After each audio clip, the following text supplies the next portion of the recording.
আলাইকুম। ওয়ালাইকুম আসসালাম রহমতুল্লাহ বরকাত। জি জি বলেন। শেখ। জি আমার কোথা থেকে বলছেন? আমি বলছি বাংলাদেশ থেকে। বলেন। জি আমার প্রশ্নটা হচ্ছে, আমার হাজবেন্ড নাই, আমি দরিদ্র, কিন্তু আমার ভাইরা সচ্ছল।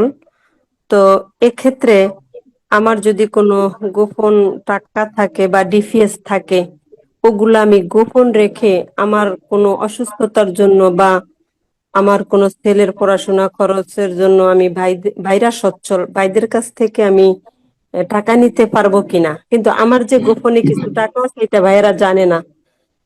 এক্ষেত্রে কি আমি গুনাহগার হব কিনা? আমার থাকার পরে, কিছু টাকা থাকার পরে আমি ভাইদের কাছে কোনো সমস্যায় পড়ে টাকা চাইলে এটা কি আমার সঠিক হবে কিনা?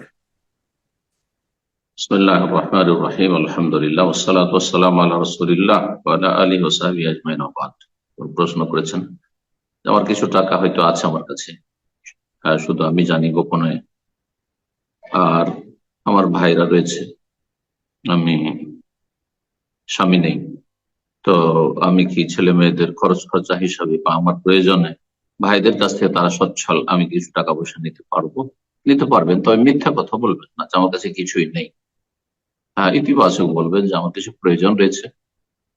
প্রথম আর তারা হয়তো ভালো মানুষ ইনশাআল্লাহ, সেই জন্যই দিচ্ছে। ভালো মানুষ না হলে আজকাল আত্মীয়তার সম্পর্ক অধিকাংশ লোক নষ্ট করে ফেলেছে। আল্লাহ হেফাজত করুন, আল্লাহ আরো তাদেরকে তৌফিক দান করুন এবং আপনাকে আল্লাহ রাব্বুল আলামিন মুখাপেক্ষী করুন।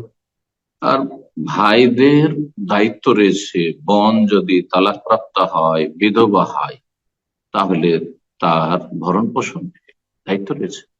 বোনকে চাকরি করতে হবে, বোনকে রোজগার করতে হবে, ইসলামী দায়িত্ব দেয়নি।